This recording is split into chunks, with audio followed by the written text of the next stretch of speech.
Hi hello ನಮಸ್ತೆ ಶುಭೋದಯ ಸ್ನೇಹಿತರೆ. ನೋಡಿ, ಹಲಸಂದೆ ಕಾಳು ನಾನು ನಿಮಗೆ ಯಾವಾಗಲೂ ತೋರಿಸ್ತಿರ್ತೀನಿ. ಚಿಕ್ಕ ಪಾವು, ಅದರಲ್ಲಿ 3 ಪಾವು ಹಾಕ್ಕೊಂಡಿದ್ದೆ. ರಾತ್ರಿನೇ ನೆನೆ ಹಾಕಿಟ್ಟಿದ್ದೆ. ಈಗ ಇದನ್ನು ತೊಳೆದು ತಿರ್ಗಾ ನೆನೆ ಹಾಕಿದ ನೀರನ್ನೆಲ್ಲ ಬಗ್ಸಿ ತಿರ್ಗಾ ತೊಳೆದಿಟ್ಟಿದ್ದೀನಿ. ಈಗ ಇದನ್ನು ಬೇಯಿಸೋಕ್ಕಿಡ್ತೀನಿ. ಕೇವಲ 1 ವಿಷಲ್ ಮಾತ್ರ ನಾನು ತೊಗೊಳ್ಳೋದು.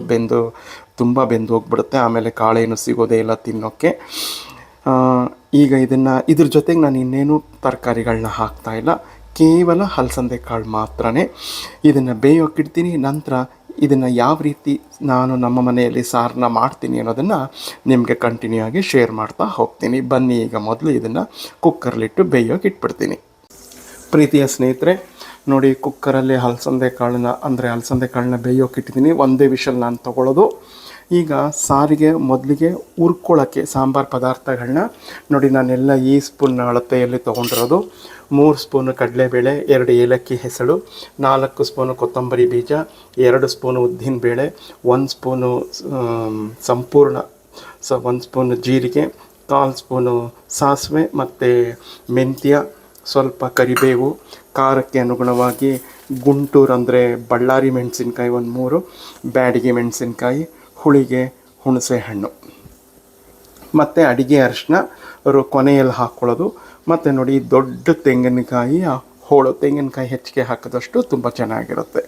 ಈಗ ಮೊದಲಿಗೆ ಇದನ್ನೆಲ್ಲ ಹುರ್ಕೊಂಬಂದ್ಬಿಡೋಣ. ಸಾಂಬಾರು ಪದಾರ್ಥಗಳನ್ನೆಲ್ಲ ಹುರ್ಕೊಂಬಿಡ್ತೀನಿ. ಉರಿಬೇಕಾದ್ರೆ ಪರಿಶುದ್ಧವಾದ ಗಾಣದಿಂದ ತೆಗೆದ ತೆಂಗಿನ ಎಣ್ಣೆ ಇದ್ದರೆ ನೀವು ಹಾಕ್ಕೊಂಡು ಉರಿರಿ, ತುಂಬ ಚೆನ್ನಾಗಿರುತ್ತೆ. ಅದು ಹೆಚ್ಚಿಗೆ ಹಾಕ್ಕೋಬೇಡಿ, 1 ಸ್ಪೂನ್ ಸಾಕು. ಸ್ನೇಹಿತರೆ, ಈಗ ನೋಡಿ, ಎಣ್ಣೆ ಕಾದು ಬಂದಿದೆ. ನಾನು ಮೊದಲಿಗೆ ಈಗ ಕಡಲೆಬೇಳೆ ಮತ್ತು ಅದ್ರ ಜೊತೆಗೆ ಏಲಕ್ಕಿ ಕಾಳು ಎರಡನ್ನು ಹಾಕಿ ಮೊದಲಿಗೆ ಫ್ರೈ ಮಾಡ್ಕೊತೀನಿ. ಸ್ನೇಹಿತರೆ, ಇದಾಗಿ ಬರ್ತಾಯಿದೆ. ಈಗ ಉದ್ದಿನಬೇಳೆ ಹಾಕ್ಕೊತಾ ಇದ್ದೀನಿ. ಸ್ನೇಹಿತರೆ ನೋಡಿ, ಇದೆರಡು ಆಗಿ ಬರ್ತಾಯಿದೆ. ಈಗ ಸಾಸಿವೆ, ಜೀರಿಗೆ, ಮೆಂತ್ಯ ಜೊತೆಗೆ ಕರಿಬೇವು ಇದಿಷ್ಟನ್ನು ಫ್ರೈ ಮಾಡ್ಕೊಳ್ಳೋಣ. ಸ್ನೇಹಿತರೆ, ಈಗ ಕೊತ್ತಂಬರಿ ಬೀಜ, ಈಗ ನಾನು ತೊಗೊಂಡಿರ್ತಕ್ಕಂಥ ಮೆಣಸಿನಕಾಯಿ. ಸ್ನೇಹಿತರೆ ನೋಡಿ, ಎಲ್ಲ ಹದವಾಗಿ ಹುರ್ಕೊಂಡಿದ್ದೀನಿ. ಈಗ ಸ್ಟವ್ ಆಫ್ ಮಾಡಿದ್ದೀನಿ. ಈಗ ಇದಕ್ಕೆ ನಾನು ತುರಿದಿಟ್ಕೊಂಡಿರ್ತಕ್ಕಂಥ ತೆಂಗಿನಕಾಯಿ ಮತ್ತು ಸ್ವಲ್ಪ ಅಡಿಗೆ ಅರಿಶಿನ ಹಾಕಿ ಇದರಲ್ಲೇ ಬಾಡಿಸ್ಕೊಂಡ್ಬಿಡ್ತೀನಿ. ಸ್ನೇಹಿತರೆ ನೋಡಿ, ತೆಂಗಿನಕಾಯಿ, ಅರಿಶಿನ ಎಲ್ಲವನ್ನು ಹಾಕಿ ಮಿಕ್ಸ್ ಮಾಡಿ ಇಟ್ಟಿದ್ದೀನಿ. ಸ್ನೇಹಿತರೆ ನೋಡಿ, 1 ವಿಷಲ್ ನಾನು ಕೂಗಿಸ್ಕೊಂಡಿರೋದು. ಅಲಸಂದೆ ಕಾಳು ನೋಡಿ ಹೇಗೆ ಬೆಂದು ಕದ್ರು ಹೋಗಿದೆ.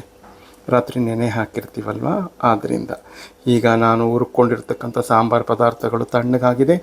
ಈಗ ಜಾರಿಗೆ ಹಾಕಿ ನುಣ್ಣಗೆ ರುಬ್ಕೊಂಡ್ಬಂದು ನಂತರ ನಾನು ನಿಮಗೆ ಶೇರ್ ಮಾಡ್ತೀನಿ. ಸ್ನೇಹಿತರೆ ನೋಡಿ, ಖಾರವನ್ನು ಹಾಕಿದ್ದೀನಿ. ಈಗ ಜಾರನ್ನು ಸಹ ತೊಳೆದು ನೀರು ಹಾಕ್ತೀನಿ. ರುಚಿಗೆ ತಕ್ಕಷ್ಟು ಹುಣಸೆ ಹುಳಿ ಬಿಡ್ತೀನಿ. ಉಪ್ಪು ಹಾಕ್ತೀನಿ, ರುಚಿಗೆ ತಕ್ಕಷ್ಟು ಬೆಲ್ಲ, ನಮ್ಮ ಮನೆಯ ಸಿಹಿಗೆ ಅನುಗುಣವಾಗಿ ಬೆಲ್ಲವನ್ನು ಹಾಕ್ತೀನಿ. ಇದಕ್ಕೆ ಬೆಲ್ಲ ಹಾಕಲೇಬೇಕು. ನಿಮ್ಗೆ ಎಷ್ಟು ಬೇಕೋ ಅಷ್ಟು ನೀವು ಹಾಕ್ಕೊಳ್ಳಿ. ಇದನ್ನೆಲ್ಲ ಹಾಕಿ ಸಾರನ್ನ ಹದ ಮಾಡಿ ಕುದಿಯೋಕ್ಕಿಡ್ತೀನಿ. ನಂತರ ನಿಮಗೆ ಶೇರ್ ಮಾಡ್ತೀನಿ. ಸ್ನೇಹಿತರೆ ನೋಡಿ, ಸಾರು ಕುದಿತಾ ಇದೆ. ನಾನು ರುಚಿ ನೋಡಿದೆ. ಹುಳಿ, ಉಪ್ಪು, ಖಾರ, ಸಿಹಿ ಎಲ್ಲ ಅದ್ಭುತವಾಗಿ ಬಂದಿದೆ. ಈಗ ತುಪ್ಪದಲ್ಲಿ ಸಾಸಿವೆ, ಜೀರಿಗೆ, ಒಣಮೆಣಸಿನ್ಕಾಯಿ, ಇಂಗು ಹಾಕಿ ಒಂದು ರುಚಿಕರವಾದ ಒಂದು ಒಗ್ಗರಣೆಯನ್ನು ಕೊಟ್ಟು ಕೊತ್ತಂಬರಿ ಸೊಪ್ಪು ಉದುರಿಸ್ಬಿಟ್ರಂತೂ ಸಖತ್ತಾಗಿರೋ ರುಚಿಕಟ್ಟಾದ ರಸಭರಿತವಾದ ಅಲಸಂದೆ ಕಾಳಿನ ಸಾರು ರೆಡಿಯಾಗುತ್ತೆ. ಮಾಡೋ ವಿಧಾನ ನಾನು ಸಂಪೂರ್ಣವಾಗಿ ತೋರಿಸಿದ್ದೀನಿ.